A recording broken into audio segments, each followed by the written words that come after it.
So this is the second part now of my lecture on love and human sexuality. Okay? Hopefully you can finish this tonight and then move to the next topic next meeting. I tried to shorten the discussion.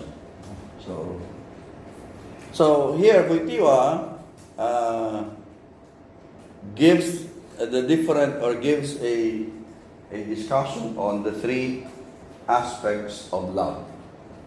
Okay, namely the metaphysical, the psychological, and then the ethical. So I will focus on these three. The three levels and the types of human love. So in the section of the physical analysis of love, Wojtyla gives a general characterization of love between man and woman.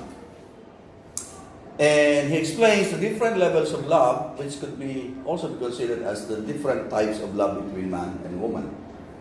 So these types, he arranged this into some kind of levels of love. You start from the lowest, love as attraction, up to the highest, love as betrothed love. Okay. So the first one is love as attraction. And for Wojtyla, the relationship between man and woman, it starts with this kind of love as attraction. Okay. So love between man and woman originates from their liking for, or attraction to one another. And this attraction provides the initial drive between man and woman to fall in love. So you can associate, for example, this with crushes. Okay? Crush. And of course, everybody undergoes these things. Okay? That's part of growing up. Right, Father? You are example. He has no experience. How sure are you? Self-protection. Father Martin, self-projection. Proper object to project to. Okay, so love as attraction between two persons, a man and a woman, is a particular attitude to the good. You're always attracted to the good. Whether that good is a real good or not, but you're always attracted to something you consider to be good. And it's not only in the realm of human relations. No. The object of that love is one who is considered as a good. Attraction is based on good. And this attraction between man and woman, or the two parties of opposite sex, is the consequence of the sexual urge. So he connects, Wojtyla connects the attraction between man and woman to the sexual urge, which we have already discussed in the last week. And since the object of this attraction is a person, and the one that is attracted is a person, then the sexual urge is raised to a personal level, and it acquires a personal value. Because of course, we should also admit that attraction is not only confined to man. The animals are also attracted. But the difference is that in human love, the one who is attracted to and the one that is the object of that attraction is the human person, and therefore that attraction acquires a personal value. Attraction is connected with cognition, especially in the sensory level. Later on in the psychological analysis, we will be discussing this notion of sensuality. So, for the object of such attraction is presented to the senses. Man first perceives the woman, or vice versa. It starts from the sensory level. Right? However, it is beyond the senses because it involves the emotion and the will. So attraction is not just, it does not remain on the sensory level. There is the emotional or affective component and the volitional component. Although attraction starts with the sensory level, love starts from that level of the emotions. So it starts from it originates, or it is based on the the sensory or sensation, but love as attraction really starts with the emotion, which are present in the birth of love because they favor the development of a mutual attraction between man and woman. The emotions are not oriented towards knowing something, but towards experience, particularly the experience of a value. It expresses itself in an affective tendency or reaction to a good. So while the senses limited to impression of the object, an experience of the impression of the object, the emotions are oriented towards the experience of a value. Okay? And of course, we can always go back to Scheller, no? to support this contention that the very object of the emotions are the values.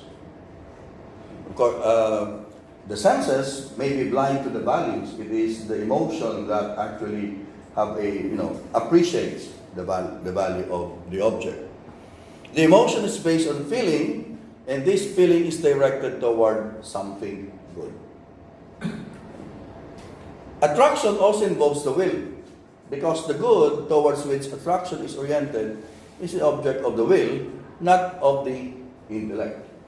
So if you're going to draw a parallelism here, remember in St. Thomas, there are two faculties, right? The sensitive faculties and the rational faculties. And Aquinas divides the sensitive faculties into the senses and the emotions or the appetites. And he divides the rational faculties into the intellect and the will. Okay? The senses, the cognitive faculties, sense and intellect, are always oriented towards the cognition of the object. Okay? While the appetites, whether the sensitive appetites, the emotions, or the rational appetites, the will, is always oriented towards the good. Sensitive good or a rational good. Okay? So, Wojtyla follows that distinction. Okay? So, it's always attracted to the good. A man can only be attracted to a woman whom he has seen, and vice versa. So again, we go back to that basic principle on intuition. No appetition without cognition. You cannot be attracted to something you have not seen without any perception. Okay. So, to be attracted does not only mean thinking about the person or a person as good. One can think of a person as a good, but may not be attracted to the person. Okay? Attraction means a commitment to think of that person as a certain good, and that commitment can be affected only by the will. Okay? So you can, of course, we always cognize something as good, but we are not always attracted to that. Okay? Unless the will comes into play. Okay? So attraction is not just about knowing something, but willing or desiring something. So the will comes into play in attraction. Hence, in attraction, there's always the interrelation of the intellect, the sense, the will, and the emotion. If you're going to look at these four, they actually are patterned on the psychology of St. Thomas. Okay? Especially the two faculties of man, the sensitive faculty divided into two, the sense and the emotion or the appetites, and then the rational faculties, the intellect and the will. So these are interrelated into his discussion of attraction. So you see here how Wojtyla utilizes although he is giving it a different interpretation, but he's utilizing the framework of St. Thomas, the psychology of St. Thomas. The emotional affective reaction depends on the particular value a person may be sensitive to. Because we're going to always have, attraction is not only being attracted to a particular good in general. you also have to be sensitive to a particular value, not value in general. Okay? So, it may be sensitive to and how a person is quick to perceive and respond to it. One's reaction to a particular value depends not only in that it is really present in the person to whom he is attracted to, but also in the fact that one is sensitive to it. Because the person may have this particular value. Let's say he has, or the person has a very cute face. Okay? And that is a value. Or let's say a very pleasing physical attributes. Okay? But if a man, for example, is not sensitive to that particular value, then he will not be attracted to the girl or to the woman. Vice versa. Okay? So, a man, for example, may be tall, dark, and handsome, and that would be specific values in a man. But if a woman is not really sensitive to those physical attributes, then she will not be attracted to the person or to the man. So it has to be something that the person is sensitive to, that particular value. Hence, different persons may be sensitive to different values, like the physical, the intellectual, the moral, or spiritual. Some people, they fall in love with persons who are intelligent. And some people are more sensitive to the physical attributes. Okay? It doesn't matter if the person is not that intelligent, as long as the person is good looking. Well, for some, it matters a lot for someone to be good looking, not just intelligent. So people are attracted to different values or qualities or attributes. It follows that one may perceive different values in a person, and this defines the kind of attraction he or she may have of the other person. Okay? Now that UAP is just finished, so a lot of students, the girls, are attracted to the athletes, not to the basketball players, because they always see that on television. Okay? So it depends, no? And then after that, all these hype about basketball, it dies down, and they are no longer attracted anymore to the basketball players. No? So when a person is very popular, popularity is a kind of magnet for some people. So people are drawn to that person who is very popular. And then after some time, popularity fades, or it's no longer in to be attracted to a popular guy, so it's finished, over. Feelings arise spontaneously, so that the attraction which one feels towards another often begins suddenly and unexpectedly. And most of the times, feelings are blind. Because feelings they just happen. It's still part of something that happens. Okay? So it really, it happens spontaneously. Feelings by their nature are not concerned with truth about their object. And Wojtyla is very, very clear on this.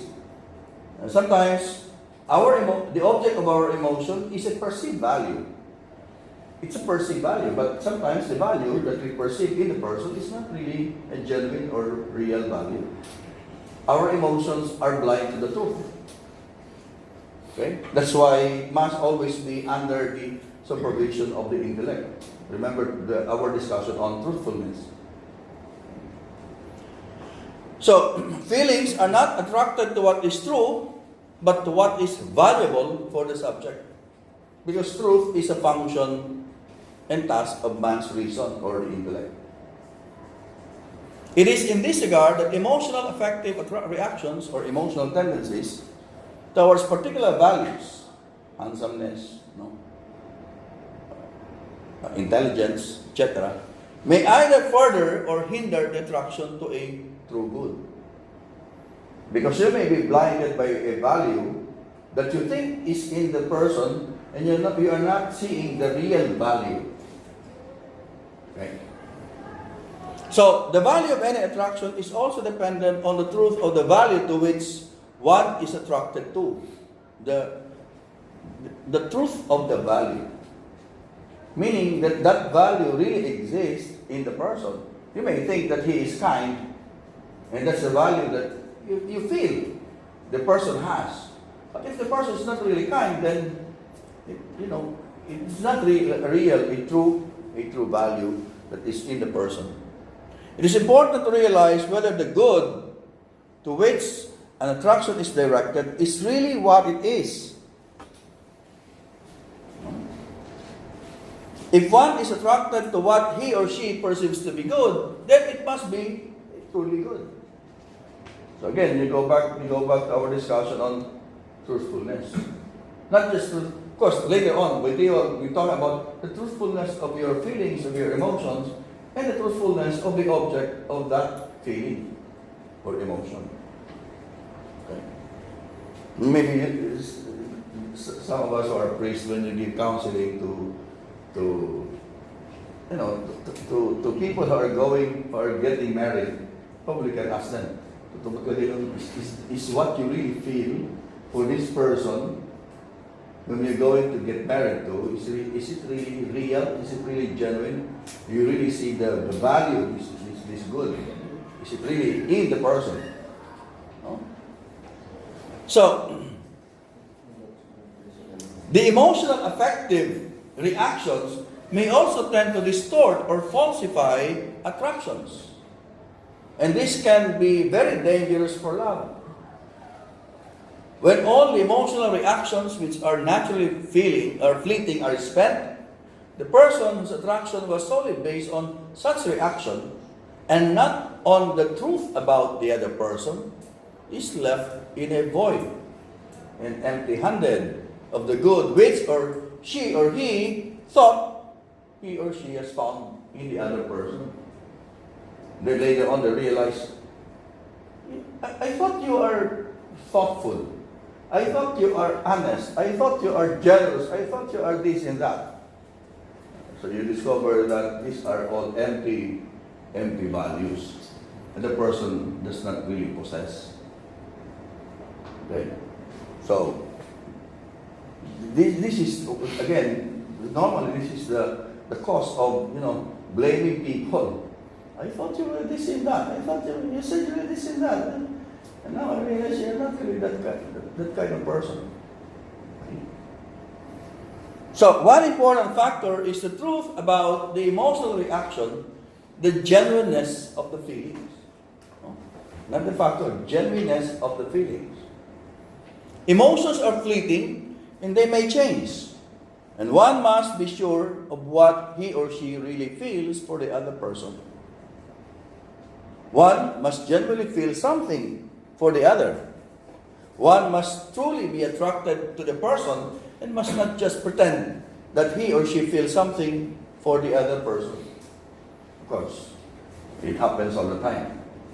It happens all the time that some people may fake their emotions because they just want to get something out of the other person. And once he gets what he wants to get, he is gone. So, the attraction must never be limited to partial values which are inherent in the person. Together with this attraction to the particular qualities, whether that's physical or intellectual, is the awareness of the value of the person himself or herself. So here, I already mentioned the difference between the value of the person and the value in the person. These are two different things. The value of the person will never fade, but the value that you find in the person may fade. So when the wife is younger, of course, she is sexy and very attractive, and then when she reaches 60, 70, all these values will fade away. It is not enough that one is attracted to the particular value or trait or attribute of the person. One must also be aware and recognize the value of the person himself or herself. If we are attracted to the very value of that person as a person, then even if those particular attributes or values or traits are gone, you stay in the relationship. So love as attraction imposes on us an ethical demand. Okay? An ethical demand. That attraction be not limited to partial values or partial attributes or qualities, but to the value of the person himself or herself. Now, the next level is love as desire. So, Wojtyla move on to the higher level of love. So, love starts from that basic level of simply attraction, physical attraction. Desire is a consequence of the fact that a human person is a limited and not a self-sufficient being. And therefore, he needs other beings. And of course, it's not only Wojtyla who says that desire is a manifestation of lack. No. Many other philosophers, especially the existentialists, will tell us that desire is always born out of the recognition that somebody lacks something, and the other complements or satisfies or fills up that lack. So, a human person is a sexual being, and he is either male or female. And this points to a certain inadequacy or limitation and imbalance on the part of its gender. Of course, the male is complete in himself, the female is complete in himself, but there's always something that is lacking in one gender. No? And therefore, in one gender, the male, for example, desires the opposite sex because somehow the member of the opposite sex fills up, okay, that lack. Love as desire originates in a need and aims at finding a good which it lacks. The sexual urge reveals to man his natural dependency on the woman and vice versa. And in order to complete oneself, one needs a human being of the other sex. In order to achieve his or her own destiny, one needs to meet the freedom of the other sex, and to depend on it. So, Wojtyla here is trying to point out the complementarity, okay? The interdependence of both gender. Okay. There is a profound difference between love as desire and desire itself. And Wojtyla makes this distinction. Desire presupposes the awareness of some lack or inadequacy. And this can be eliminated by some good. So in general, that's the nature of desire. Okay. A man, for example, can desire a woman as a sex object that can satisfy his lust. The other person then becomes a means for the satisfaction of desire.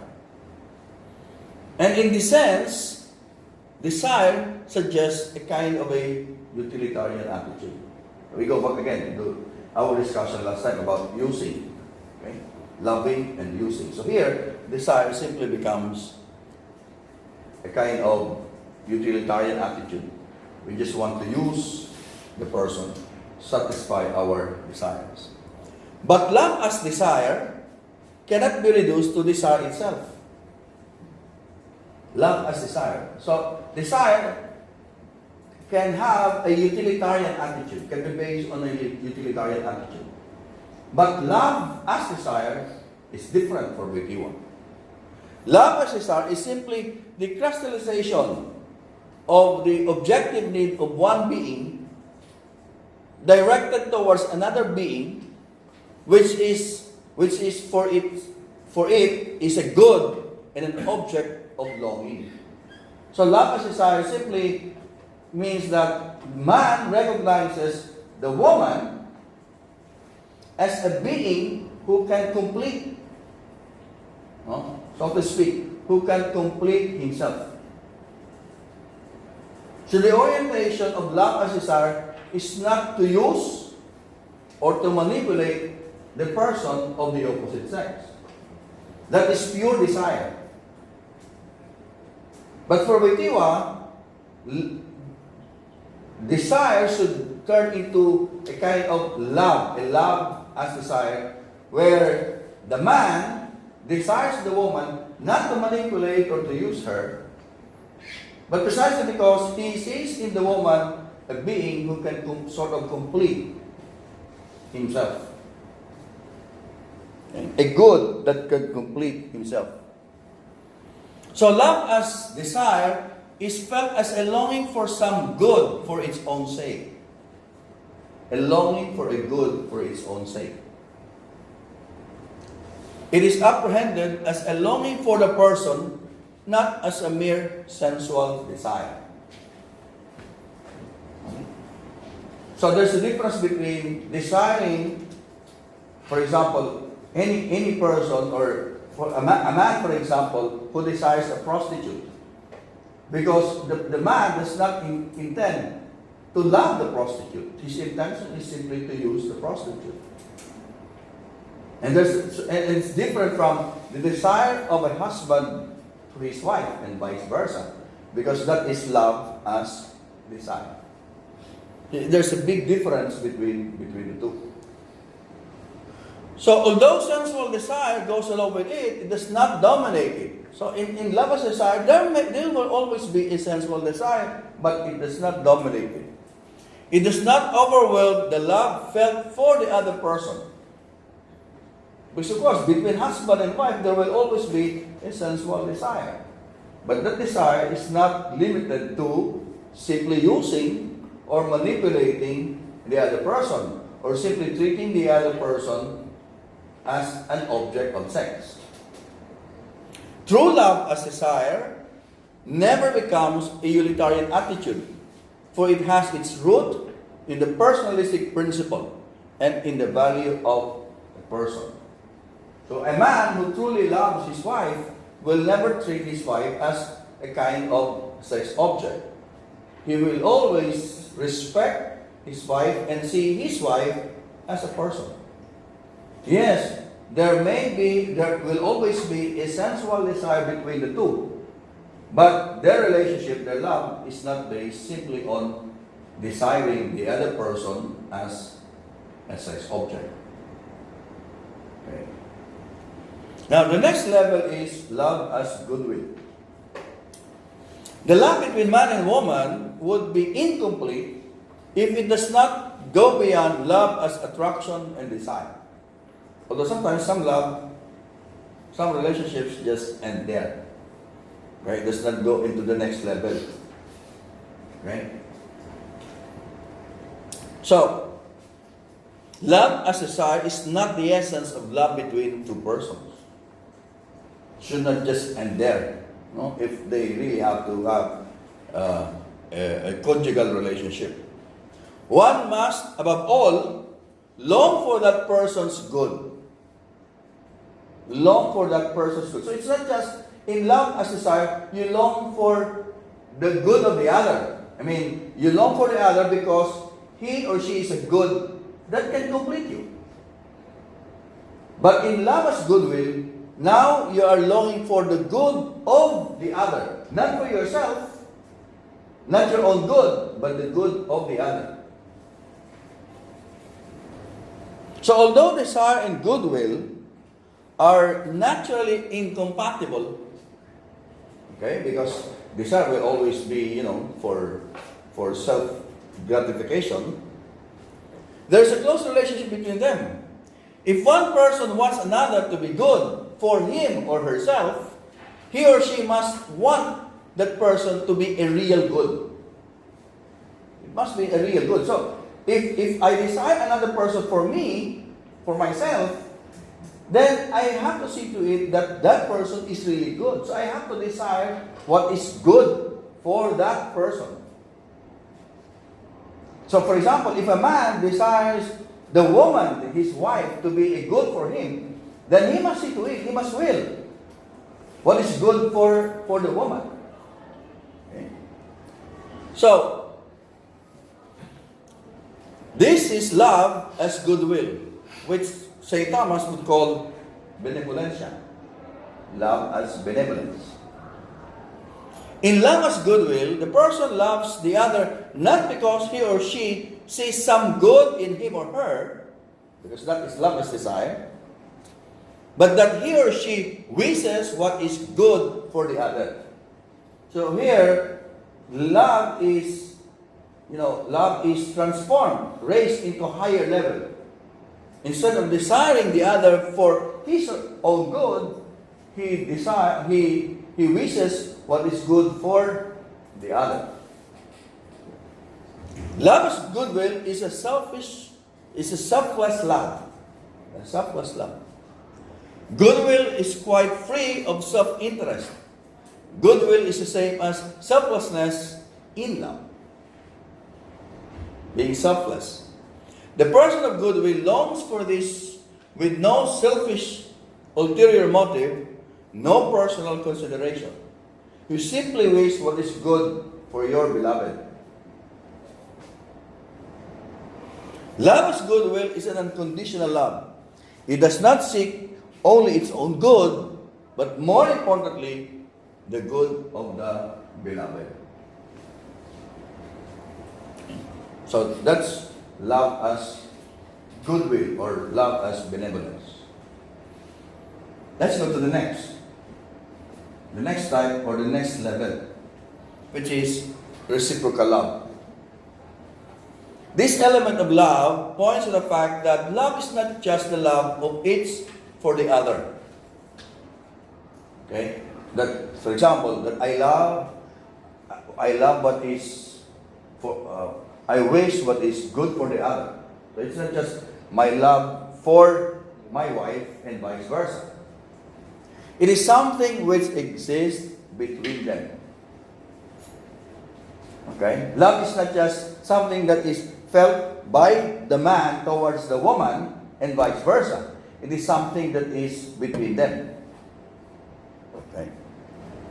What is important is that their subjective loves, their respective loves, meet one another and integrate one another, and by so doing, constitute a love between them. So love cannot just be a love that is felt by one person to another person and by the other person to the other person. It must be something that exists between them. And that points to reciprocity. Okay? So, love is not something in the man or in the woman. It is rather something that is common to them. Something that exists between them. And therefore, although they are separate individually, numerically, they unite to form a single objective whole, a single unity. This unity between the man and the woman is possible through a commitment of the will on the part of both of them. So for it to be a reciprocal love, there must be a commitment of the will. Both have to commit to their relationship. Right? So this is where now Wojtyla tries to integrate the will into the analysis of love. Of course, it is possible for love to be unreciprocated and to be just one-sided. Okay? Of course, that's the sad part. No?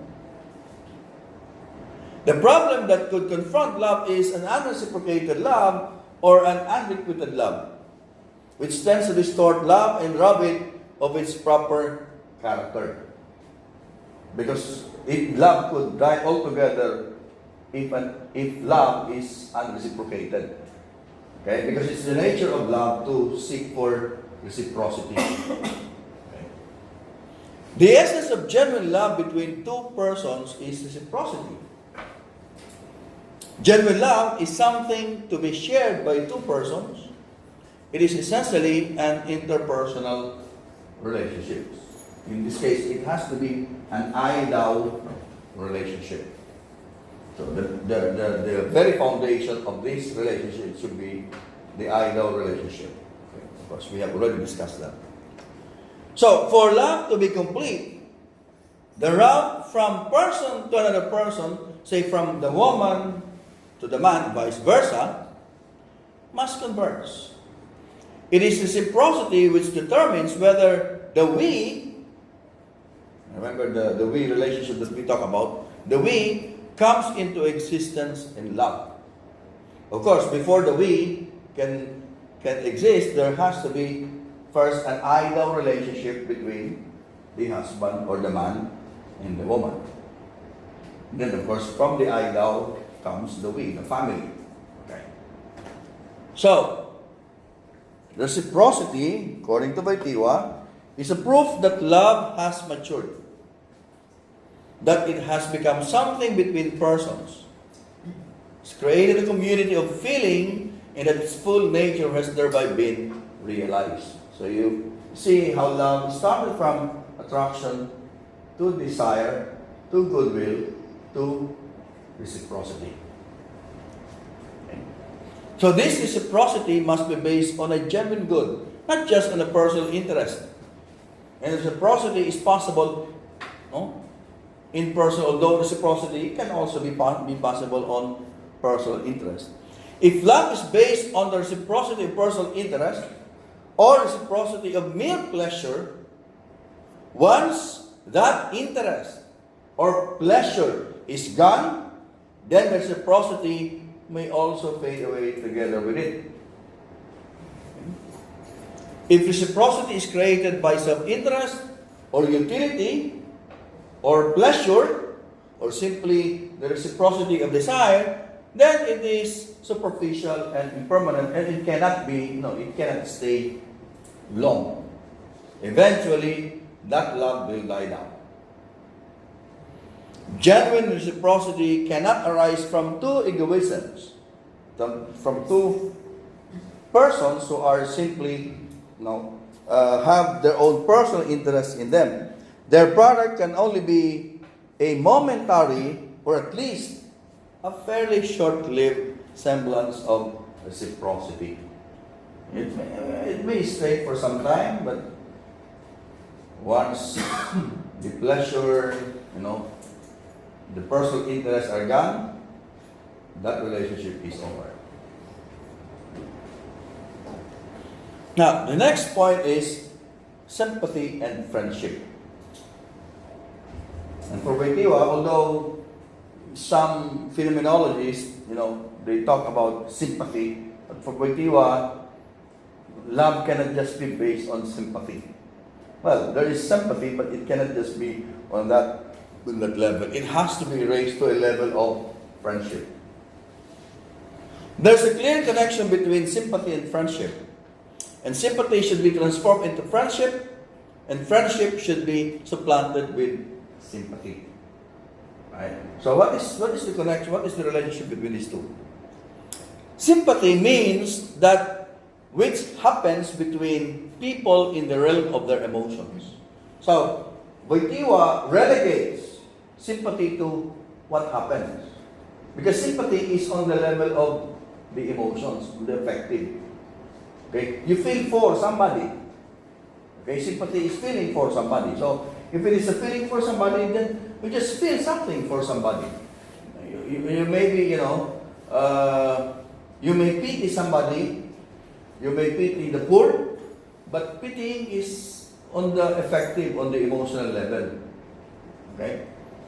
It is something that will really. So you just feel this. No? So, by means of sympathy, the emotional and the affective experiences can unite people. For example, you see the poor, or you see the victim of the earthquake, you feel for them, you are sad for them, then if people feel the same way, then they can unite. Okay? So it's also a means of unifying people. But sympathy is something which happens to people. And And for Wojtyla, that is it's not bad, but it's something that is not enough, no? To simply feel for something. It is not a conscious act, because it's something that you feel, something that happened. People just feel sympathetic to others. So it's not their doing and not the result of acts of their will. Sympathy is a manifestation of experience and passivity rather than of activity. Because Wojtyla is not saying that is wrong, but what he's saying is that it's not enough to simply feel sympathy or to simply sympathize. Sympathy is love at a pure emotional stage. Okay?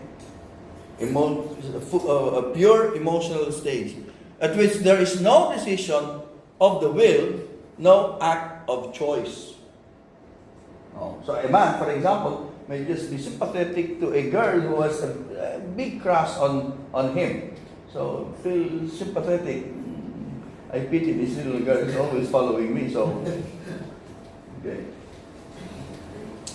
So love based only on sympathy cannot develop into a genuine love. Because it is just on the level of the emotions.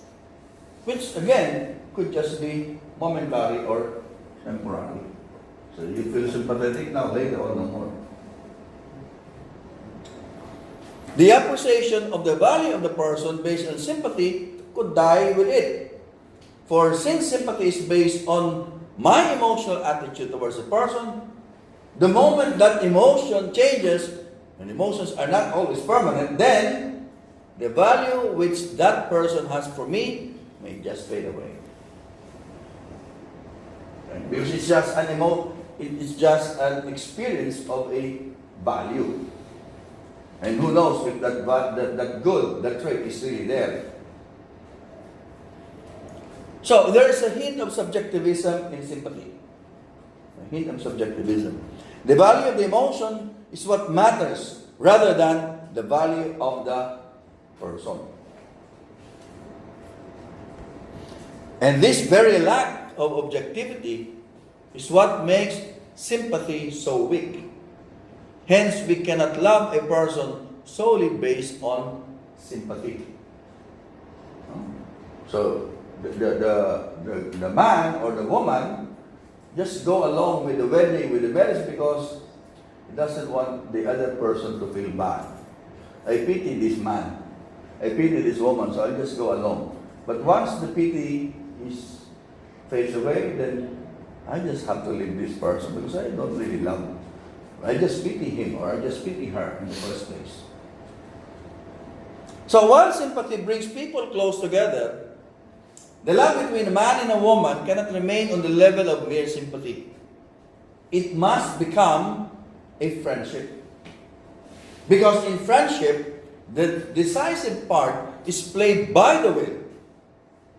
Unlike in sympathy, where the role is played by the emotions. Of course, Wojtyla is not saying that sympathy is bad. In fact, love can also blossom from that, but it should not remain in that level. In friendship, love is not a passive experience, but an act of the will. It's a choice. Okay, it's a choice. The content and structure of friendship can then be summed up in this formula. I desire a good for you just as I desire it for myself, for my own eye. I want you to succeed because that is good for you, and I take your success not only as your own good, but also mine. So there is now a moment of decision. It's a moment of choice. It becomes an act of the will. Okay? It's always a decision to make friends with somebody. Okay? You can be sympathetic to a person, but it does not follow that that person will become your friend unless you make, a decision for him to be your friend. People don't happen to be just friends. Okay? There's really an active decision on the part of of the person or the other person to be friend with somebody. Right? So friendship brings out the element of benevolencia or goodwill. In as such, it has the characteristic of the doubling of the subject, the doubling of the I. My I and your I form a moral unity, for the will is equally well inclined to both of them. So in friendship, the I of my partner necessarily becomes, in some sense, mine. It lives within my I as well as within itself. So that's the meaning of the doubling of the I. Okay? Because I have my own I have my own subjectivity, and I also accommodate the subjectivity of the other unto myself.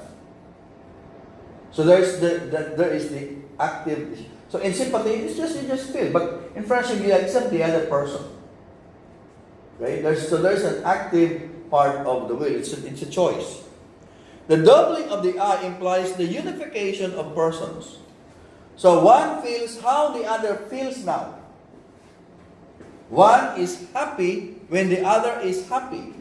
One is fulfilled when the other is fulfilled. One is content when the other is content. Therefore, sympathy must be transformed into friendship, and friendship must be supplemented by sympathy. Because if there is only, I don't know if there could be any friendship without any sympathy for that matter. No, if you're not really real friends if there is no feeling for the other. No, but for friendship to happen, there should be a sympathy and there should be a moment of choice. No? The will must have an important role on this. So, any questions so far? I hope that's quite clear. When you talk about, for example, at first you thought that this person possessed a certain kind of good quality, but later you find that he did not have those qualities, so you did not love this person anymore. I think according to Jean-Luc Marion, who is a French philosopher, according to him, when he explained this kind of phenomenon, he said, this kind of love is just like the subject's love of his own idea. Yeah, my idea of a person. Yeah, once those person does not fit my idea about this person, so I do not love this person anymore. And what I love is my self-idea. This kind of love is self-idolatry according to him. Yeah. So the true love is, you just love the person as he is, not your idea about him. So how do you explain this kind of phenomenon? Well, that's similar to what you were saying, that you have to be the person who is in love. For example, if you are attracted to a person, you really have to see to it, or of course, it's important that what you see in the other person, the value, the qualities that you see in the person are real values, qualities that he really possesses or she possesses.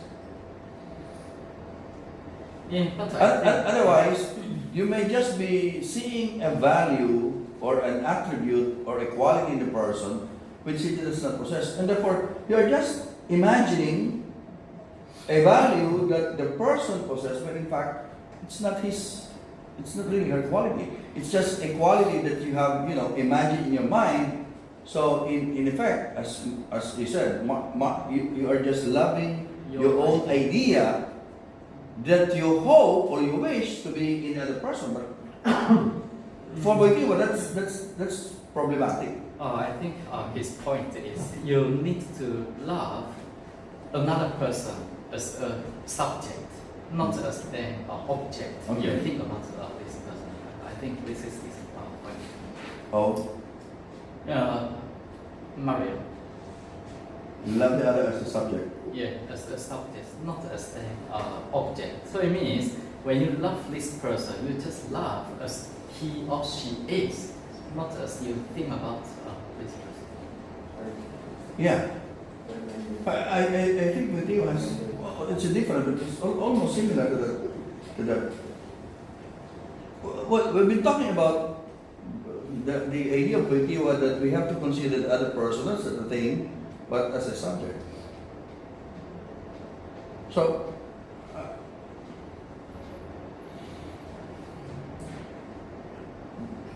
they are similar in that. They are similar in that. They are similar in that sense. I don't know. I don't understand the comparison or your. No, I mean, because according to Wojtyla, Okay. where only this person truly has lots of qualities, lots of values, and then you can love this person because he has lots of true values. But I think for Maria, it means even whether this person has lots of true values or not, you still love this person as this person is, not because he has lots of qualities, and then you love this person. If he does not have, and then you don't love this person anymore. I think this is the difference. No, for Wojtyla, you have to love the person not simply because of those values that you see in him, because you are attracted to that. You are attracted to these qualities you find in the person. That's what sets off. I think in the attraction level, that's what where love originates. You are attracted to a particular value which you think is in the person. But what Wojtyla is saying is that you have to go beyond that. You have to go beyond. In fact, the analysis of Wojtyla is very detailed. It's step by step. Yes, you start with attraction. You see some values, some qualities in the person. But if you want your love to grow, you should not settle with that. You have to move on to the next. So there will be desire, but the desire should not just be desiring the person as an object, but you have to desire the value that is in the person, or the value of the person. So when your love grows, when you grow old, and these values are already gone, you stay in that relationship. So in that sense, but Mario may have a different way of explaining this, but I think they have the same idea that love should not be confined, or the relationship between the subject and another subject should not be confined to simply those, temporary, I would call it temporary values, because you may have these values now, but when you grow old, those qualities may be gone. And if you just base your love for that person in those values, when you grow old, they will no longer be there, and you will stay out of love already. Other points? Yes, Father. What is the doubling of the eye? It's a figure of speech. It's a figure of speech, Father, where the doubling of the I is that I have my own subjectivity, and my partner, the woman or the other person has his or her own subjectivity, and therefore I also accept that subjectivity as some kind of a part of me. So there's a doubling of the I in me. I have my own, and I accommodate the subjectivity of the other, my beloved, in me. Okay? Of course, later on, the next question there is that even possible? Isn't it also the idolatry of the eye? No, it's not an idolatry of the I it's not an idolatry of the I in the sense that you idolize the other. It's a kind of an accommodation of the other. You wishing the good of the other. It's not worshiping the I of the other. Because if for example, if I worship the I of the other, then you can say there is an idolatry. But the doubling of the I is simply a kind of an accommodation. In fact, Wojtyla would say you actually surrender your I to the other. Of course, we are not in that level yet. But in a conjugal relationship, later on it's going to say there should be a relationship of giving and receiving. A kind of a surrendering. So when you get married, you surrender your I, yourself, to the other. It's a surrender of the self. It should be a total self-giving. Maybe better express is doubling of the subjectivity. Oh yes, that's why I said it's just a figure. It's maybe it's a translation, but because it's very consistent with the word of the I means the self. So it's the doubling of the self. So I there is the self, and we know that the self is a separate subjectivity. So that's it. It does not make a distinction between I, ego, and the self and subjectivity. This pertains to one and the same person, or the reality of the person as a subject. Yes. But if there's a surrendering of the I to the other, and the other also surrenders his or her I to you, so that we can speak of a doubling of the I, but and a change of the I and the other. Well, yes. We are still here. We are still in that level. We are still in this level. Okay? But it has to, level up again. Okay? So love does not, the genuine love does not end with this. Okay? It has to, again, be, raised to another level. This is not the end for Wojtyla of the analysis of the metaphysics of love. So, sorry. Okay? So here, I think I have to, wait.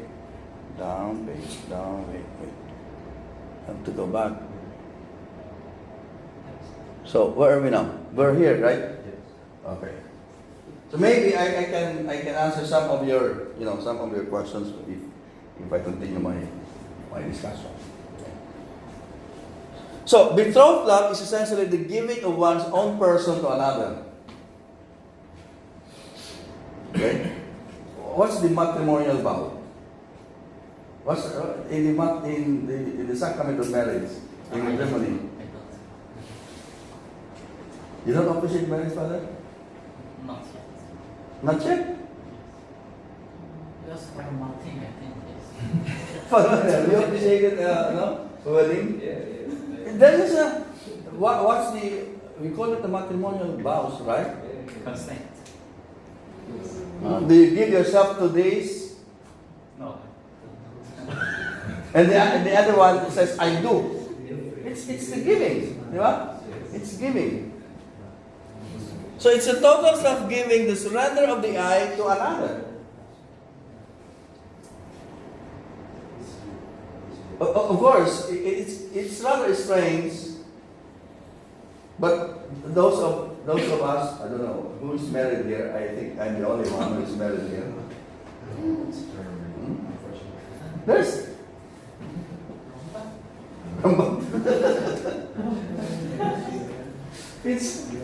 it's a total surrender. No? All right. Anyway, so let's just continue. It's more than betrothed love is more than attraction, more than desire, more than goodwill.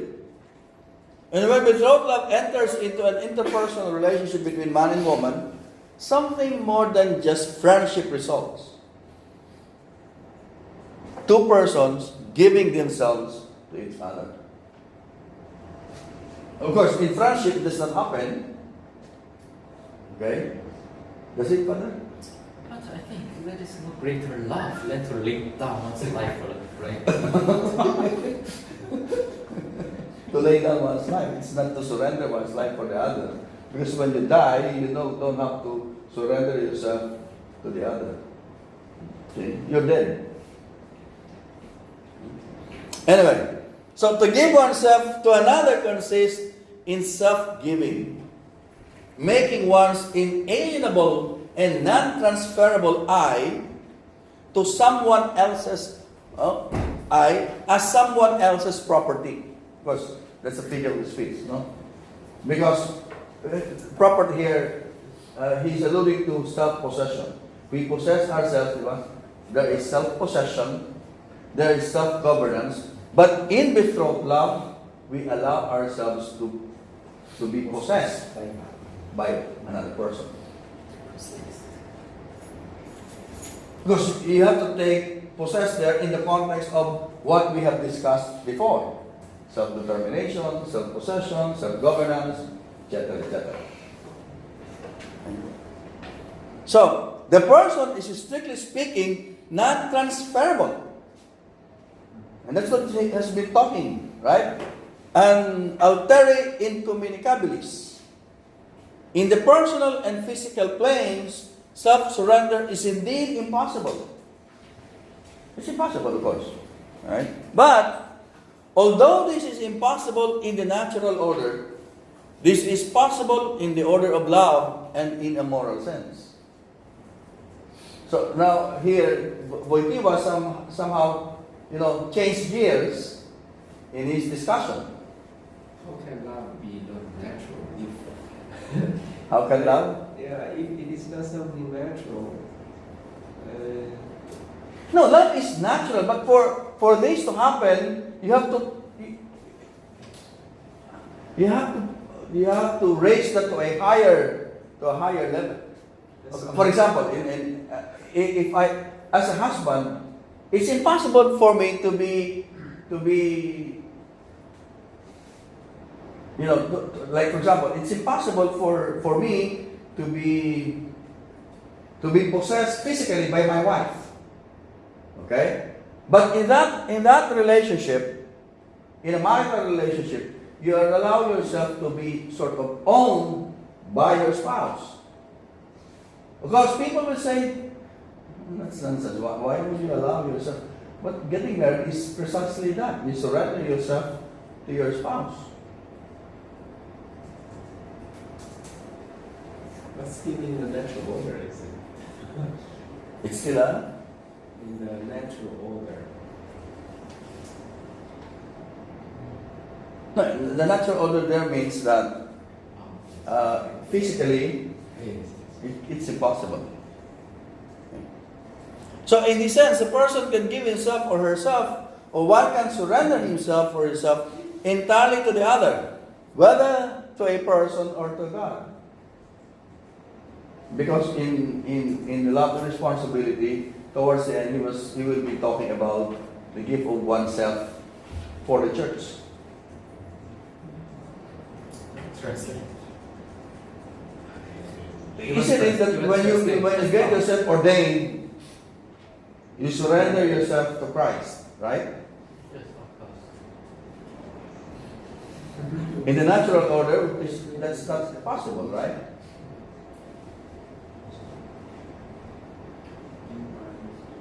Are you sure? Okay. If that's the case, then okay, fine. I think that makes. I thought Christ is still. But the point of it is that it's an act of self-surrender. So marriage is an act of self-surrender to the one that you love, and you can also say of priesthood. You surrender yourself to Christ. You surrender yourself to the church. And therefore, in marriage, in the marital, in the sacrament of marriage, we always use the relationship between Christ and the church. Okay, it's an example of the relationship between man and woman. That's I don't know if it's just an analogy, but that's how we use it in the sacrament of marriage.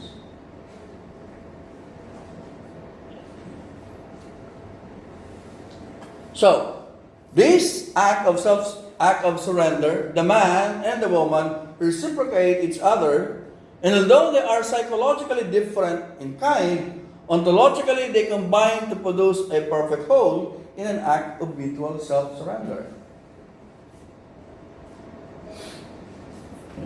And of course, this in marriage, in the conjugal union between man and woman, the self-surrender is consummated in sexuality, in the sexual act. So betrothed love tears the person away from this natural non-transferability. It is, in a sense, a law of ecstasies, a departure from oneself in order to share existence with another person. When I think the biblical passage, and therefore the man leaves his family for his wife, because this is the context, the philosophical context of that biblical passage. Share existence with another person. So the I, instead of being engulfed or absorbed by the relationship, and this is similar to what Wojtyla talked about in the I-Now relationship, if you remember, and subsumed by the other, he maintains its own uniqueness, and far from being destroyed or impaired, becomes enriched and fulfilled. So you just have to go back to what we have discussed about the I-Now relationship. No? It is also a proof of one's self-possession, for one can only offer or give that which he or she possesses, and that is his or herself. So if I offer myself to somebody as an act of self-surrender, then that means I possess myself, because you can only offer something that you own. So if you own yourself, then you can genuinely offer yourself to the other person as an act of self-surrender. And of course, this act of self-surrender is not only limited in application to marriage, because as I've said, even in vocation, in priestly vocation, it's also an act of self-surrender.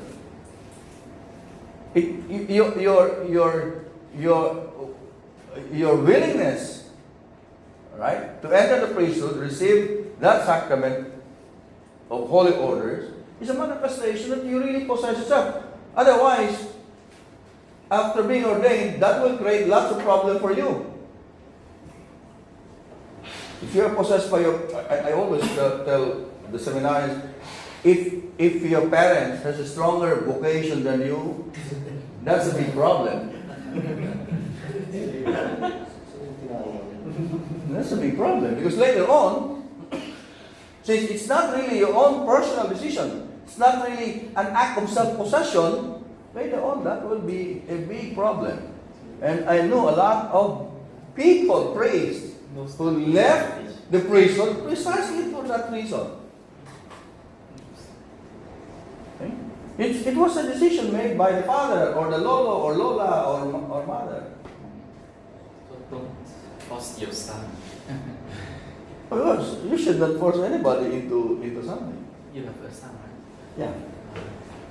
I can only wish. I can only hope, but I cannot force them. No. Sometimes you apply some sort of conditioning, schemes, but if it does not work, leave it alone. Okay?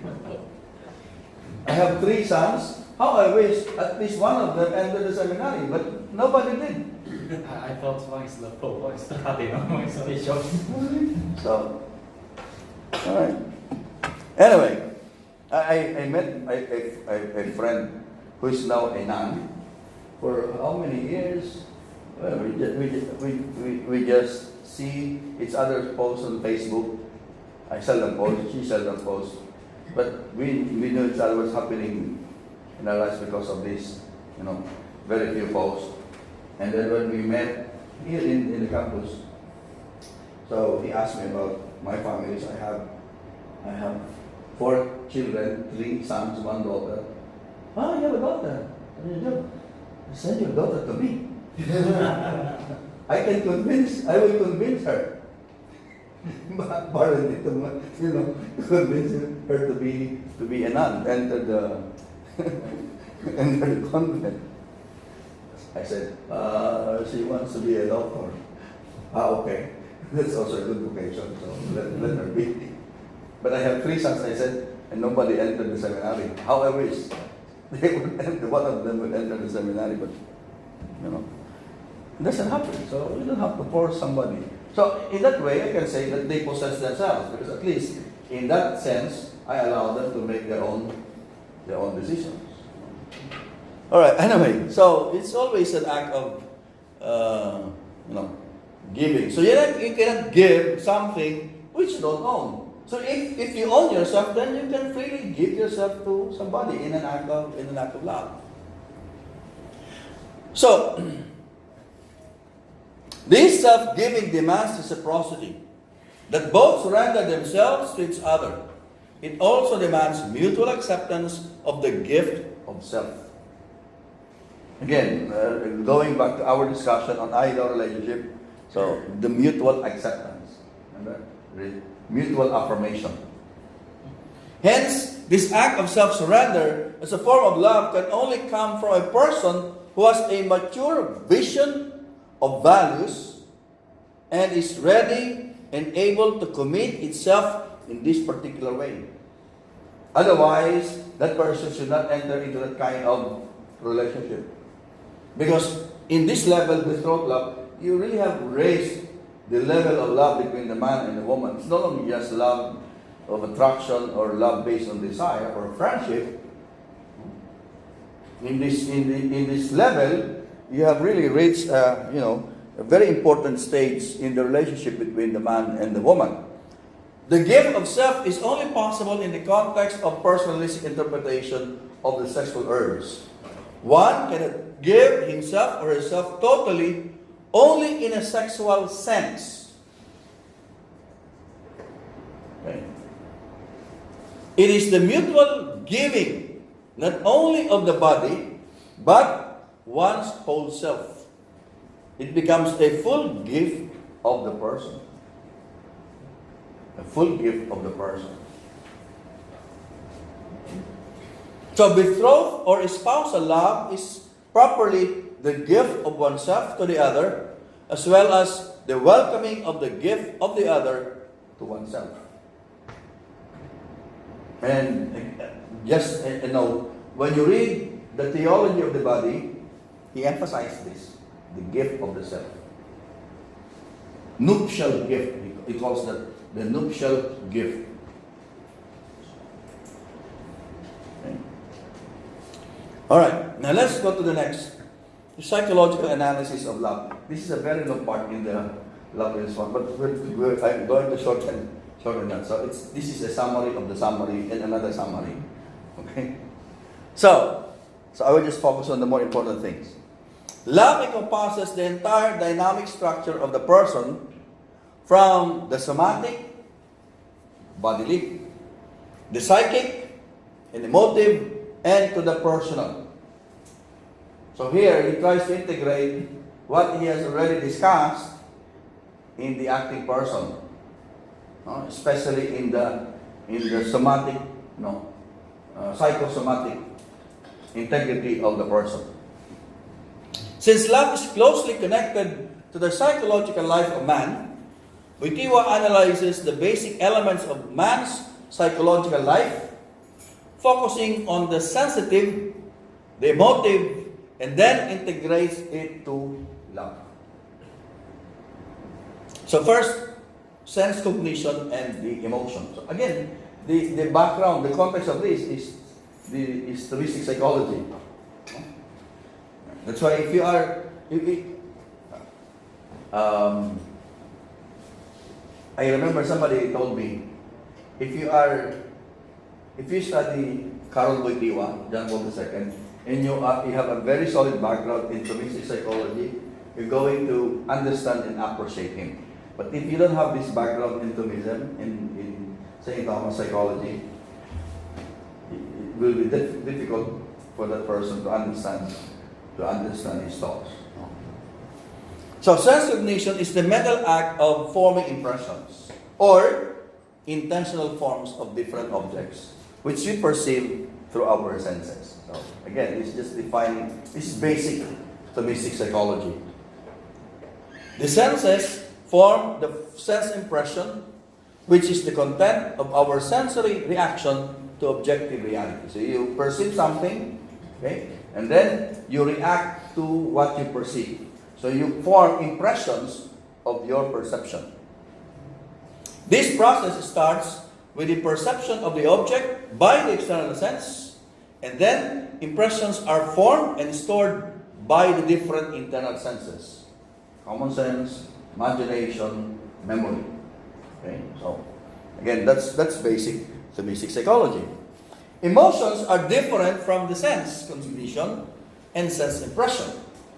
Although there are also sensory reactions to some objects, the content of their reaction differs from that of an impression. This impression is in sense cognition. An impression is a representation of the object and reflects the object itself. What the object is, at least physically, okay, or sensibly. Emotion, on the other hand, is a reaction to the value of the object. So it's a reaction not to the impression of the object, but to the value of the object. Remember, value is felt. A sense impression is a reaction to content, while an emotion is a reaction to a value. In human relation, the same principle applies. A person whose impression is colored by emotion because of some values, whether that's physical or spiritual or, say, intellectual or social, makes a lasting impression on our consciousness. Okay? So an impression that is colored by a value has a lasting impression on our consciousness. Okay? Because of the value attached to it. Okay? So for example, the face of a man who is so handsome and this girl is very sensitive to this physical quality of the man, then the image of that man will have a lasting, impression on the girl's consciousness. Okay? So, a physically good-looking person or a kind person makes a lasting impression on our part or on the part of somebody who is attracted to those attributes or qualities. However, a kind person would make a lasting impression because, for Wojtyla, kindness has a higher value than physical appearance. Although sometimes a handsome person may make a lasting impression to somebody than the kindness of that person. Okay? Maxwell would say that is a kind of distortion of the hierarchy of values. Kind of calls that I forgot the term. I forgot the term used by Scheller. Distortion of the values. I forgot. I will remember that later on. No? So the love between a man and a woman starts with impression. So remember the love as attraction. Okay? And because an impression may be accompanied by a value, then both can experience the other as a value. Love is possible because the man and the woman experience each other as a value. The contact between man and woman is an occasion of sensory experience. And the first object of such experience is the body, meaning by the body, the physical attributes. Okay? The somatic, the physical attributes. The body creates an impression usually accompanied by emotion. Precisely because, by nature, the woman represents a value for the man and vice versa. So, naturally, the man is naturally attracted to the member of the opposite sex, and the woman is, of course, naturally attracted to the man as a member of the opposite sex. Okay?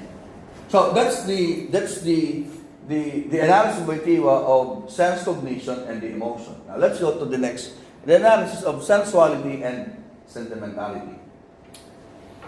Sensuality is connected with the stirrings of the body. Stirrings. It's like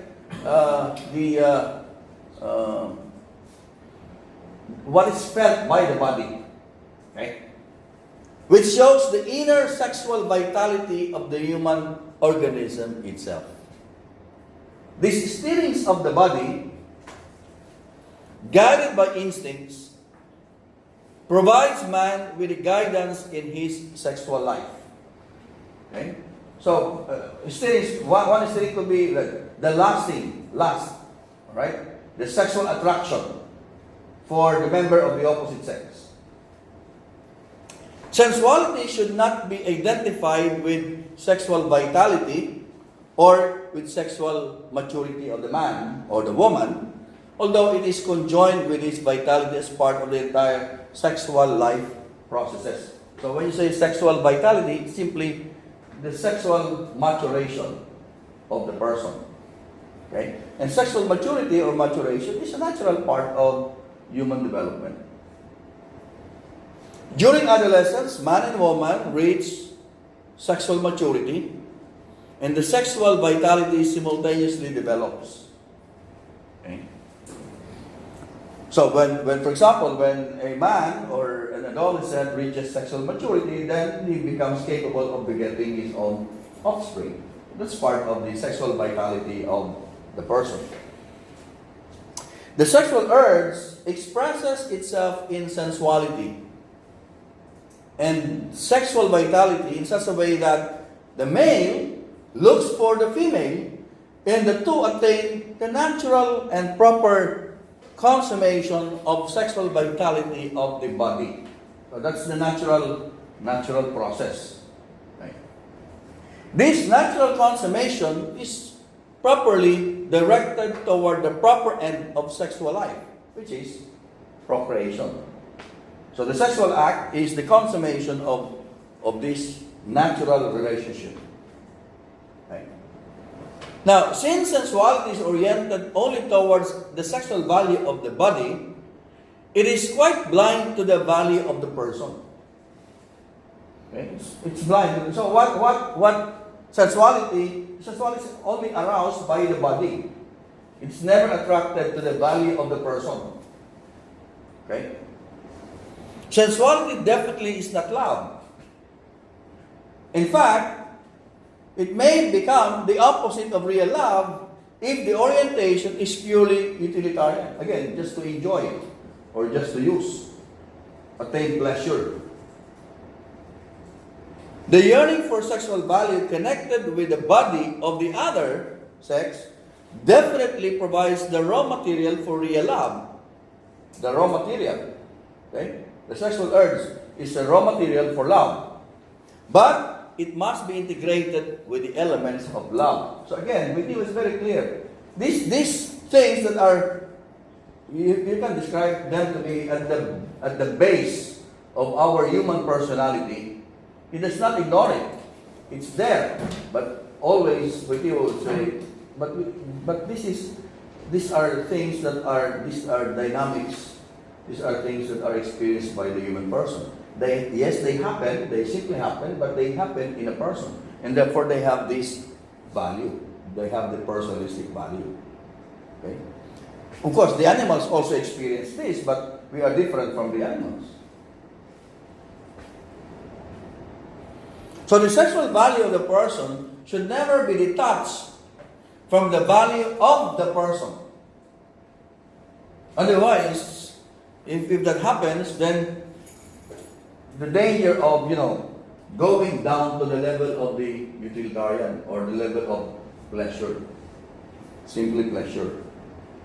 The value of the body and the sexual value, which finds expression in the body, depend on the value of the person. Especially because the body is not just a body, it's a body of a human person.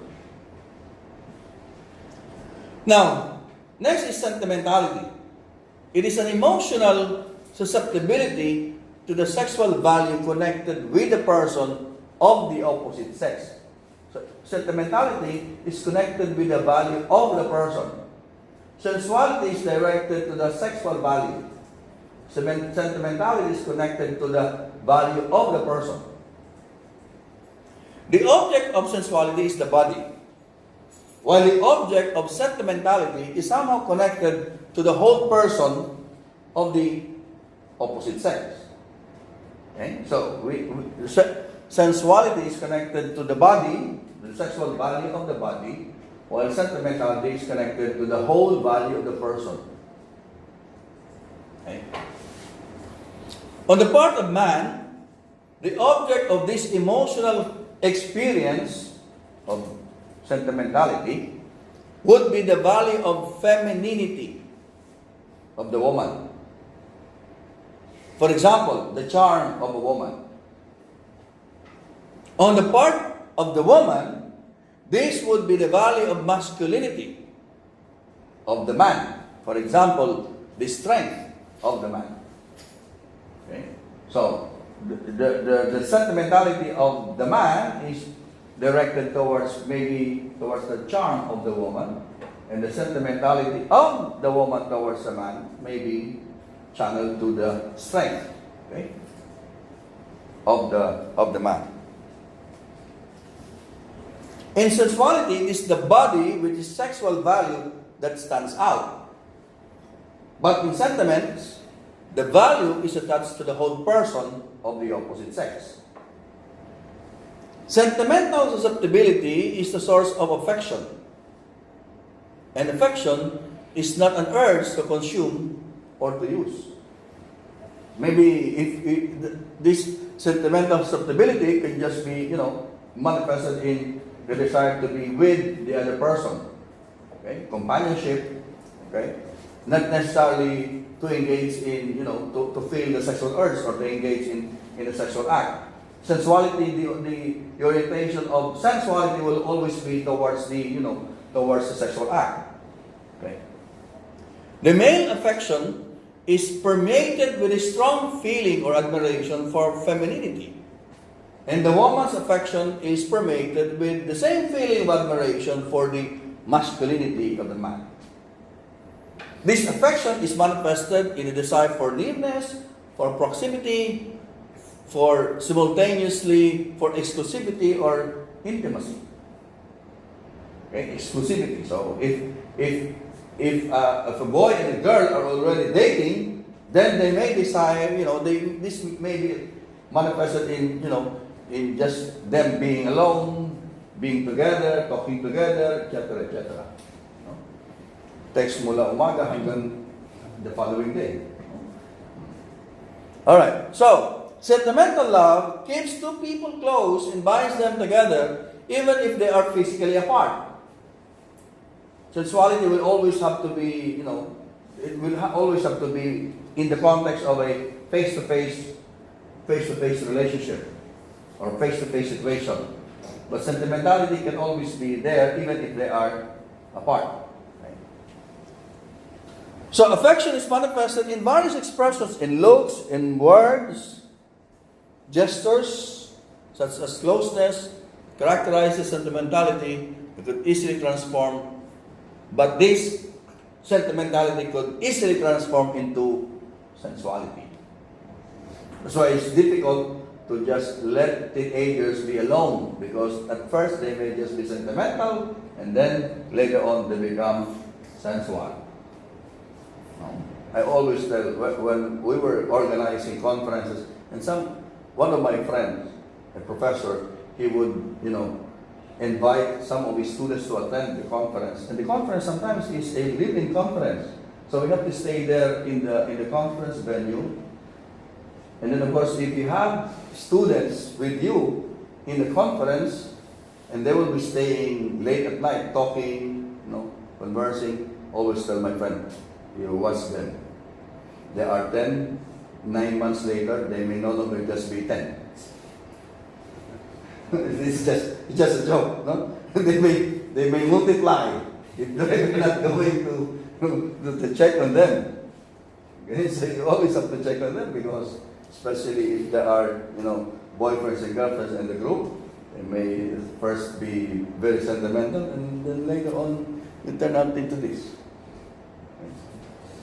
So, what is really this sentimental love? Is the love of the The- charm of the affection for affection. So this is manifested in the affection, the emotional love. the emotional. Sentimentality is emotional. The sensuality is something that is physical, bodily. So, sentimental love embraces memory and imagination and communicates with the will. It can influence memory and imagination, vice versa. So, we see people involved in sentimental love engage in fantasy and daydreaming. So they dream about their crushes. Huh? When this happens, the value of the beloved somehow grows enormously in the eyes of the person in love. Since sentimentality is subjective, a variety of values are bestowed on the beloved.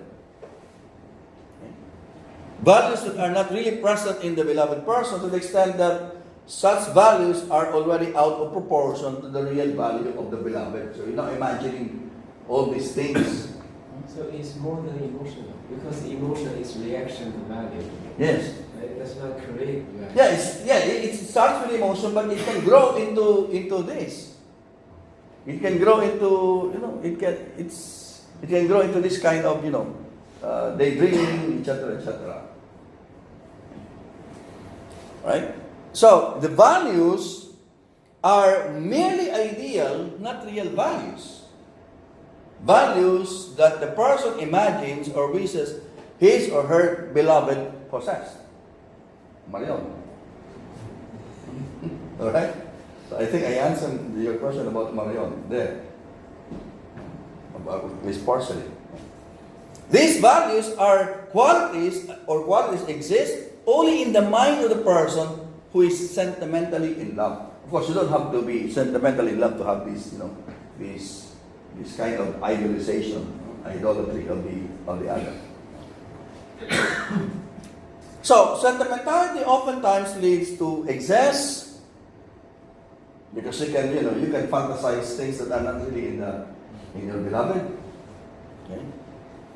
And it could lead to ambivalence. It concentrates our attention on the values which the other person provokes in us, rather than on those values which are really present in the person. So the person in this situation can no longer distinguish between the real value of the beloved and the subjective, idealized values bestowed on the beloved. That's very problematic. Right? This is why sentimental love is often the cause of disillusionment. And the discrepancy between the ideal and the real could result into the fading of love and the change of love into hatred. And that's normally, usually the case among teenagers. Crush, they think this is this and this, but they were just imagining that their crushes have these values. But there's a great discrepancy between the ideal and the real. Some people, when you engage, for example, in social media, so you fall in love with a person who is behind the laptop. You don't really see who is this person in real. The only thing that you see is the beautiful image in his profile or in her profile. So if love remains just sensuality or a matter of sex appeal, it will not be love at all. It will just be the utilization of one person by the other, or both persons of each other. And if love remains merely in sentimentality, it will not be love in the complete sense of the word. Okay? So, because of this, Wojtyla proposes that we should integrate all the psychological elements of love. The subjective aspect shows how love happens to a person. Right? It simply happens. But this is not love in the complete sense. So love should not remain in the psychological. Okay? The growth of human love consists in integrating the different processes that are simultaneously happening in the human person. For example, sensual attraction and sexual emotions into conscious act of the whole person that involves his rational faculties. Meaning, love should not just be on the level of the psychological or the level of the sensual or the sexual or the psychological or the emotional. It should involve the rational faculties, the will and reason. True love does not just happen in the person. Well, it may start as something that simply happened in the case of attraction. It involves an experience of being the efficient cause of the act of love. And by efficient meaning, it has to be a willed act. It involves the act of the will. It springs from the human spirit. Love must be integrated within the person and also between persons. This process of integrating love relies on the primary elements of the human spirit, namely freedom and truth. And by freedom, it has to be an act of choice. And when you fall in love, if you want to raise that love into the person at a higher level, it must be, integrated with the truth. Truth of the value and truth of the emotions. The genuineness of the emotions, of the feelings. So love is a matter of the spirit, and when it ceases to be a matter of the spirit, it ceases to be love. This, the will, is the final authority in ourselves, and without its participation, no activity, no experience has a full personal value, and that includes love. Love must involve the unconditional commitment of the will. Love demands that the will commits itself in the fullest possible way and in a way proper to itself. So, we have to integrate into this all the other, components of the analysis of the acting person. So love cannot just be on the level of what happens.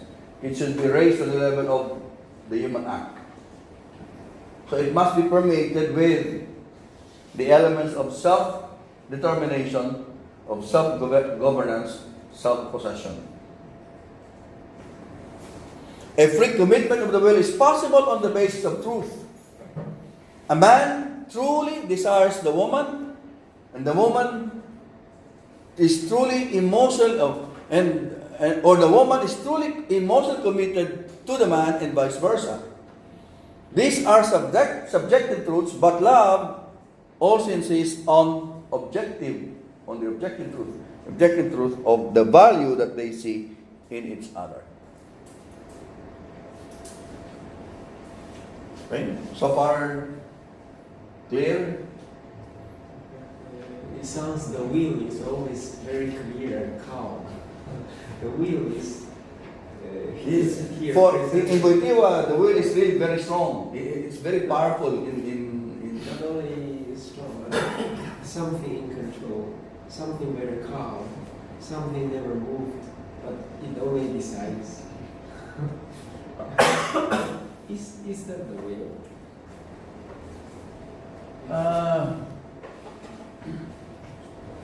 I think what Wojtyla is trying to try to integrate here is the idea of subordination. Subordination in the sense that yes, there are many structures, dynamics, in the human person. We talk about the psychosomatic. But this, although he recognized this and he appreciates this, and he has a clear understanding of this. But always he will put into this that there are higher faculties. There's a higher faculty. It's not just the will. Not just the will. There's always reason And the object of that reason is truth. And the will, the object of that is the good. So on top of this, in the hierarchy of the dynamisms or the structures or the powers, the activities of man, the lower, of course, you have the somatic, and then you go up to the sensitive, psychic, and then the rational. The rational is always there. Because for Wojtyla, the rational is manifestation of the spiritual life, the inner life of man. So it's not just the will that is very strong in Wojtyla. It's the two, reason and will. And you will see this when we discuss his ethics. Very strong. He appreciates the values. He has a good understanding of the values as recognized, as felt by the emotions. So he gives due credit to the emotions, to the affective states, but we cannot remain simply on that level. And that's actually the criticism of Wojtyla on the ethics of Marcella, because it's purely emotive. Okay? So he puts there reason and will. But it's not only the reason and will, because Wojtyla already emphasized the value of the emotions, of the feelings. Remember, Wojtyla was critical of two ethics. The ethics of Scheller and the ethics of Kant. Both are extremes. Formalism of Kant, non-formalism on the part of Max Scheller. So somehow, when he developed his own ethics, he tried to avoid. He tried to get what is good in these systems and avoid what is discarded. What he thinks are negative aspects of these ethics. So he benefited a lot from, although he was critical of this, but he benefited a lot from Scheller and Kant. Of course, he was inspired by Thomas, by Aquinas. Because the will talked about here sounds very like Kantian will. No, yes, it's Kantian, but it cannot just be Kantian because he recognized the emotion, something that Kant simply dismissed.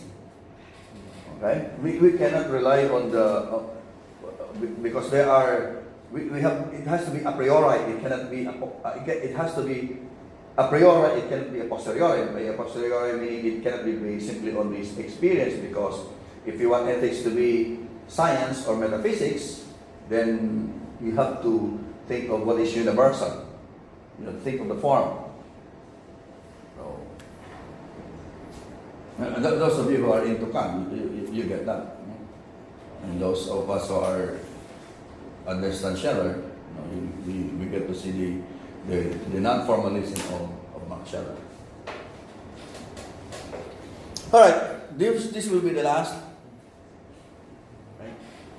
So, in the integration of love. So here, in the analytical analysis, he's now trying to put together what we discussed based on the metaphysical and the psychological.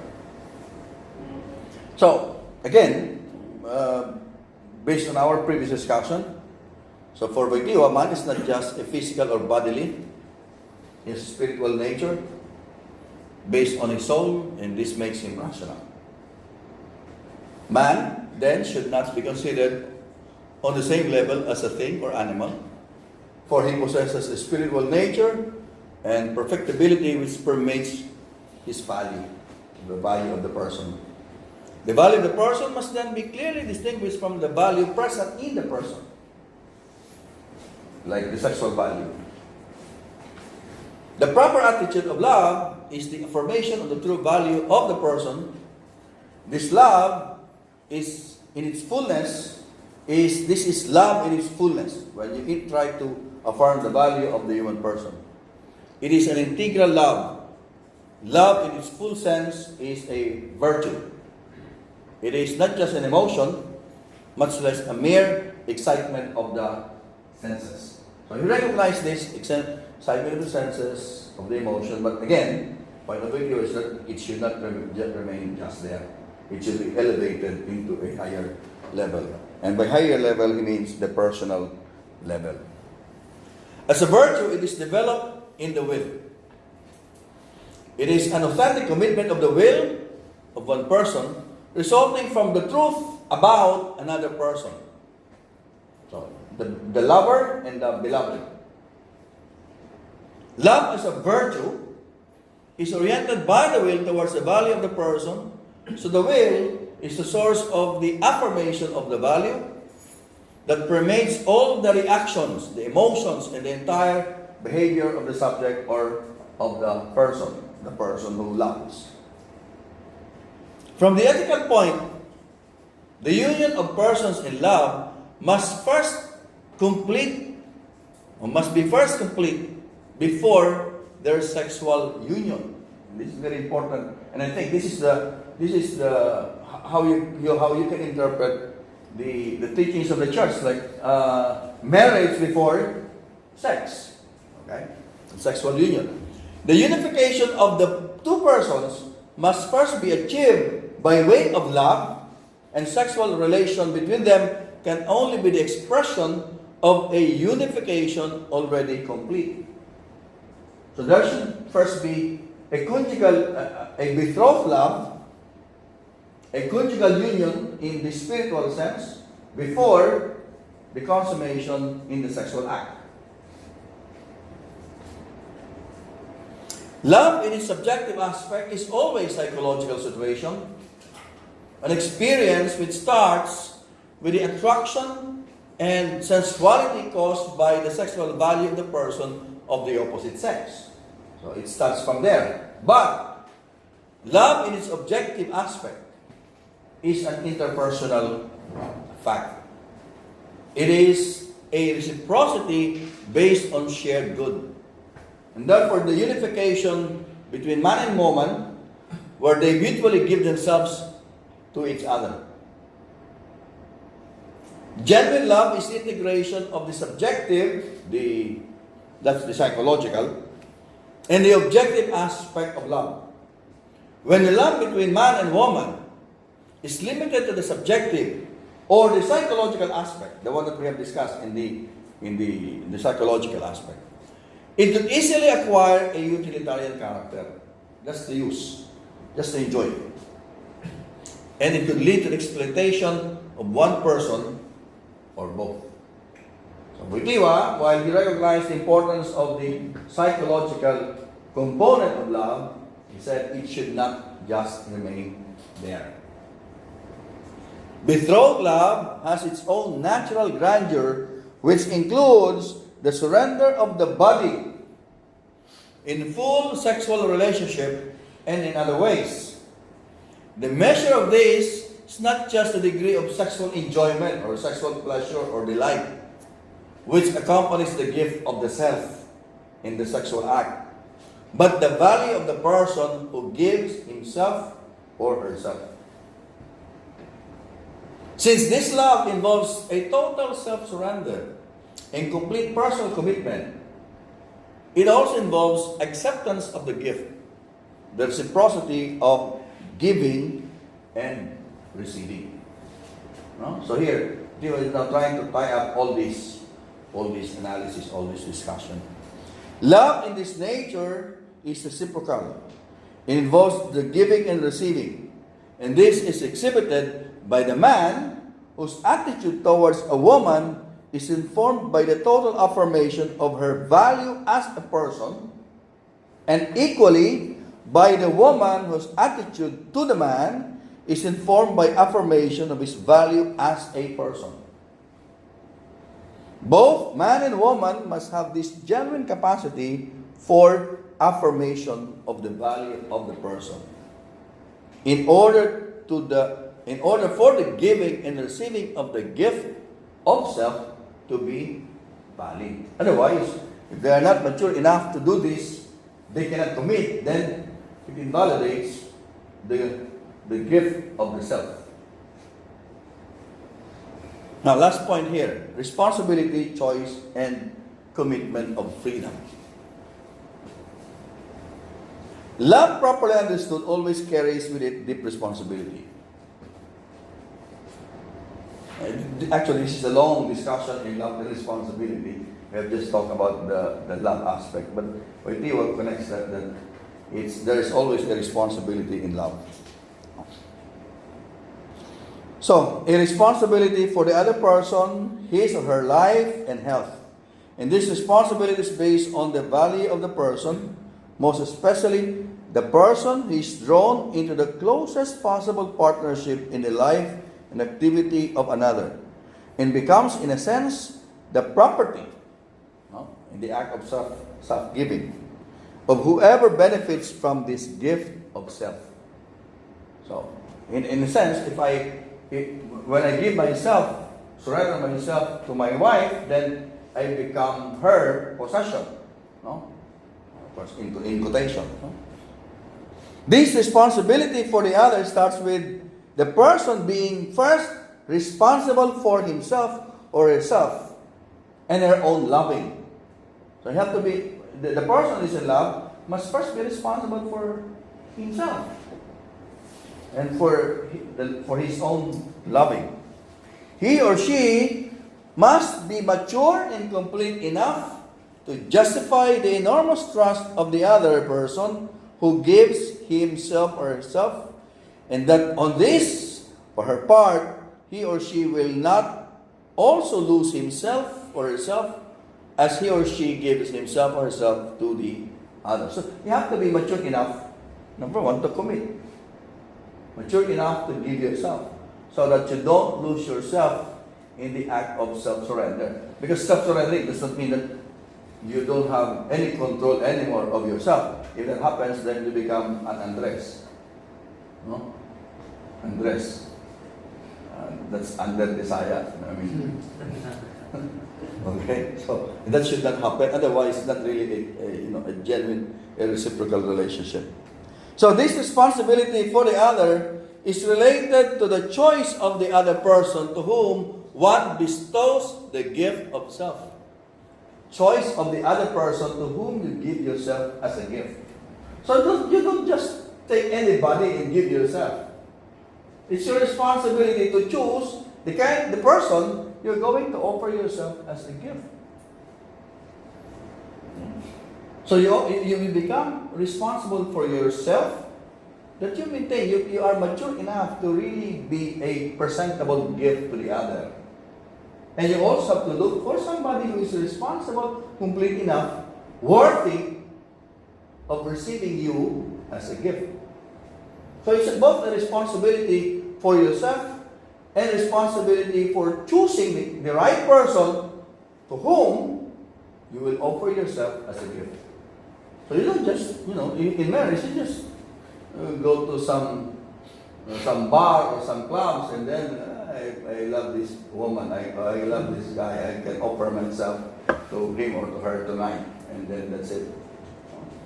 It doesn't happen that way.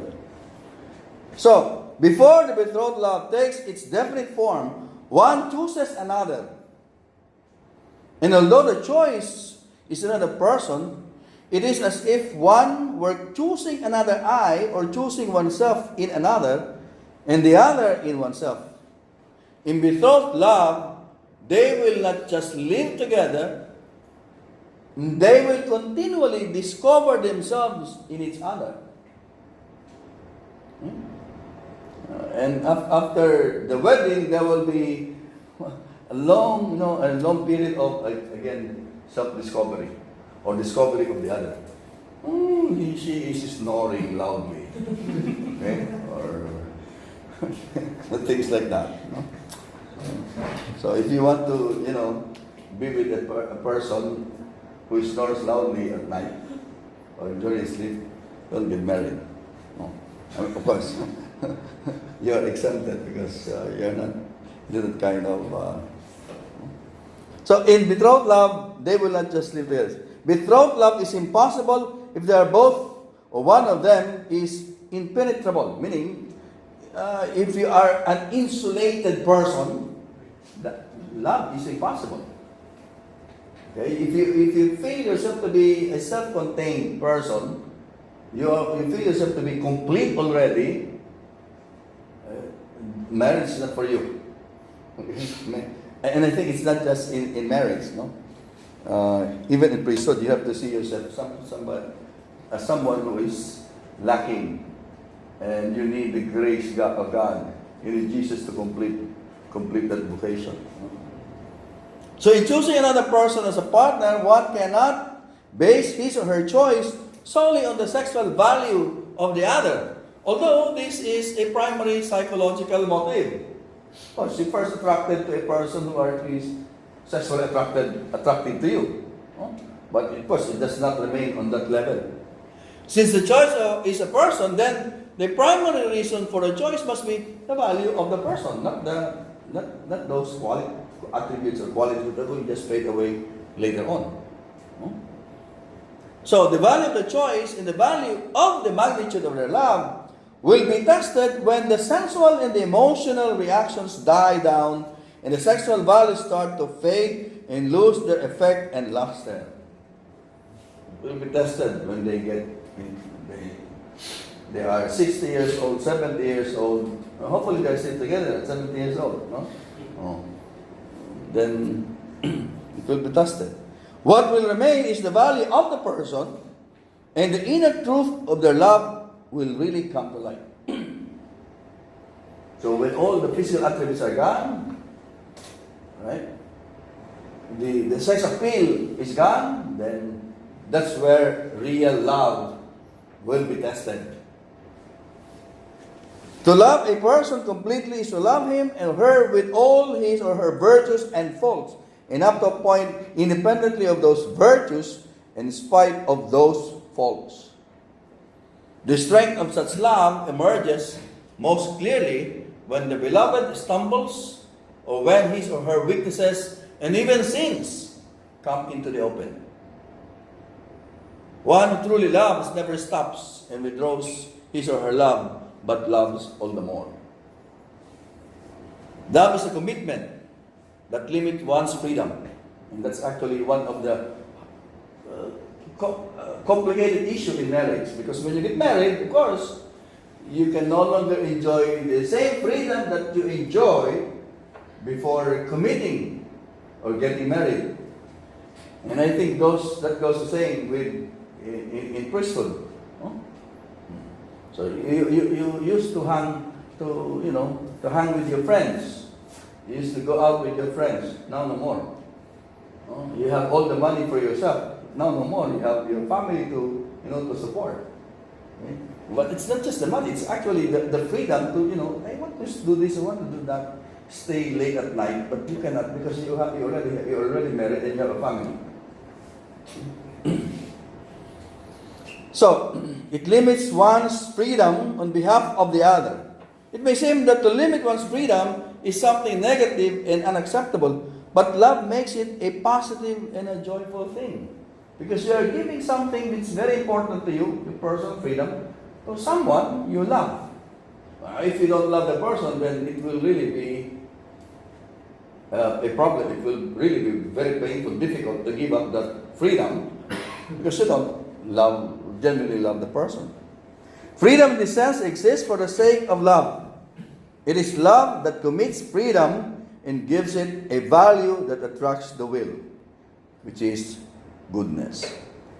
Of course, man longs for love more than freedom, but it is freedom that serves as the means for love because it is by freely choosing the good of the beloved that one is able to show his or her love for the beloved. Genuine love is always an act of the will, which desires the real good of the other person. Love awakens in him and or her that inner desire for goodness, the goodness of the beloved.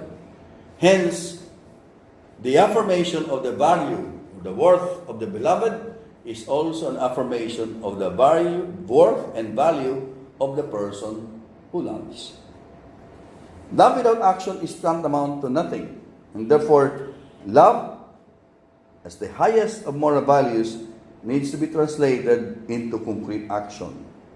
It needs to be transferred to the ordinary affairs of everyday life. I think that's the end of that part.